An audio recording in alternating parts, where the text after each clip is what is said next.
नमस्कार, आदाब, सत श्री अकाल। मैं शोएब सलमानी, मेरे साथ आप देख रहे हैं एनबीटीवी भारत न्यूज चैनल।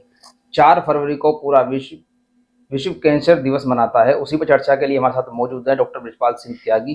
कैंसर को लेके क्या जानकारी देंगे, क्या जागरूक करेंगे लोगों को, उसी पर चर्चा करेंगे जी।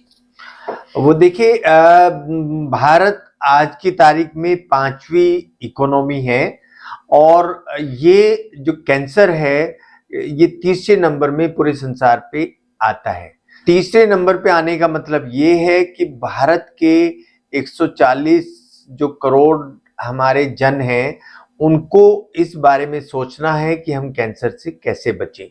यहाँ पर जो 20% है पूरे संसार की आबादी, वो भारत में 20% कैंसर के पेशेंट हैं और 30% इनमें से ऐसे हैं कैंसर के मरीज जिनको सिर्फ इलाज मिल पाता है, 70% को इलाज नहीं मिल पाता है।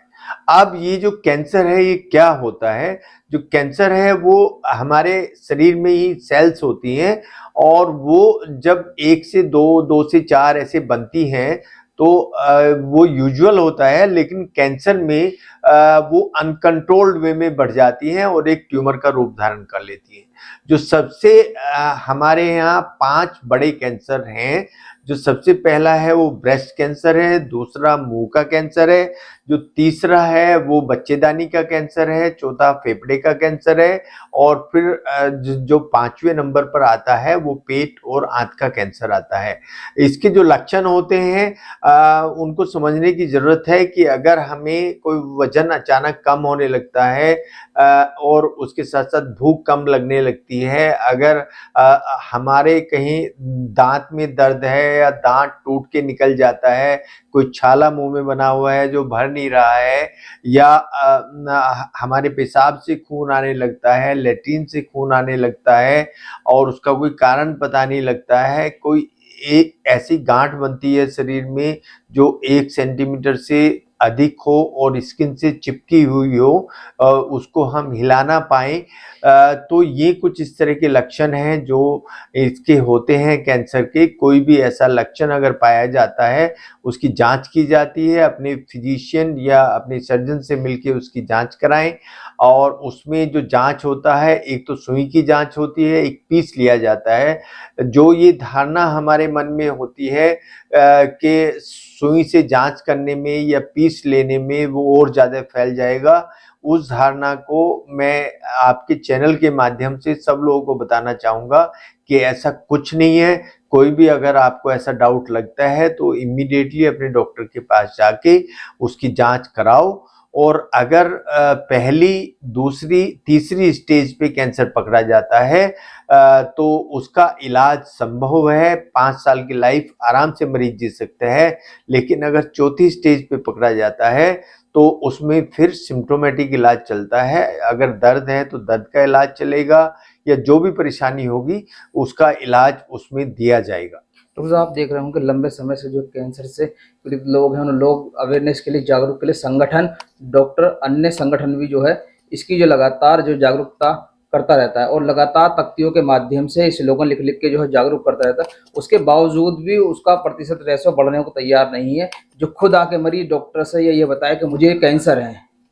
हाँ, ये बहुत इसमें कैंप लगा के जागरूक करने की जरूरत है लोगों को। और उससे पहले मैं अपनी गवर्नमेंट से ये बताना चाहूँगा कि जितने भी टोबैको प्रोडक्ट हैं अगर हम उनको बैन कर दें तो आधे से ज़्यादा कैंसर उसी से समाप्त हो जाएगा। और जो हमारे जितने भी खाना है उसमें जो मिलावट हो रही है, जो पानी में मिलावट हो रही है, जो एनवायरमेंटल पॉल्यूशन है, अगर ये सब चीज़ें ख़त्म हो जाएं तो हमारे अधिकतर लोग कैंसर होने से बच जाएंगे। लेकिन मैं आपके चैनल के माध्यम से ये बताना चाहूँगा लोगों को कि अगर किसी को भी कोई इस तरह की परेशानी होती है, किसी फीमेल को खासकर, वो क्योंकि मेल इजीली बता पाते हैं, तो वो इमीडिएटली अपने किसी संबंधी को जरूर बताएं और उसकी जांच कराएं। जो अभी मैंने लक्षण बताए थे वो अगर किसी फीमेल को मिलते हैं तो तुरंत वो अपने परिवार को बताएं और खुल के सामने आए। तो साहब किस तरीके का संदेश लोगों को देना चाहेंगे, किसी अवेयरनेस के लिए क्या कहना चाहेंगे लोगों से? मैं ये कहना चाहूँगा अवेयरनेस के लिए कि अगर कोई भी ऐसी परेशानी जो लक्षण मैंने बताए हैं वो आपको किसी में भी दिखते हैं तो उसकी जांच होनी चाहिए। दूसरा, हमें खाने-पीने का ध्यान रखना चाहिए, फास्ट फूड ज़्यादा नहीं खाने चाहिए और उसके साथ-साथ अपने जो वज़न है उसको कंट्रोल करना चाहिए। 30 मिनट एक्सरसाइज करना बहुत ज़रूरी है। अगर हम 30 मिनट किसी भी तरह की एक्सरसाइज करते हैं उसमें एक्सरसाइज में कोई भी आ सकता है, योगा आ सकता है, घूमना आ सकता है, अपना जिम हो सकता है, तो उससे एक इस तरह का हार्मोन रिलीज होता है जिसको हम एंडोर्फिन बोलते हैं और जो एंडोर्फिन हार्मोन है वो हमें कैंसर से बचाव करता है। तो एक तो एक्सरसाइज हो गया, एक खाना पीना हो गया हमारा और एक उससे अलग हम अपने आप को अगर पॉजिटिव रखते हैं और जो इस तरह की परेशानी जो अभी मैंने बताई कोई नज़र आती है तो इमीडिएटली अपने डॉक्टर को बताना ना भूलें। ये थे हमारे साथ कैंसर को लेकर चर्चा में मौजूद थे हमारे डॉक्टर विजपाल सिंह त्यागी, जिनका साफ तौर पर कहना था अवेयरनेस जरूरी है। अगर कोई भी किसी को भी जो लक्षण डॉक्टर साहब ने बताए हैं, कैंसर के जो लक्षण बताए हैं, अगर किसी को भी अपने अंदर महसूस होते हैं तो उसे छुपाए ना, क्योंकि हो सकता है कि पहले आप स्टेज में हो, दूसरी स्टेज में हो, तो वहां तक कवर हो सकता है। साफ तौर पर डॉक्टर साहब ने यही कहा कि इसके लिए अवेयरनेस भी जरूरी है और साथ साथ जिन लोगों को ये परेशानियां हो छुपाए ना, क्योंकि छुपाने से होता क्या है कि खुद तो वो होते ही ग्रस्त होते ही हैं और दूसरे भी हो जाते हैं। जब बताएंगे तो आपकी भी सोल्यूशन हो जाएगा, दूसरे का भी सोल्यूशन हो जाएगा। साफ तौर पर डॉक्टर साहब का यही कहना था। कैमरामैन अशोक कुमार के साथ में सुहेब सलमानी, एनबीटी भारत न्यूज। धन्यवाद।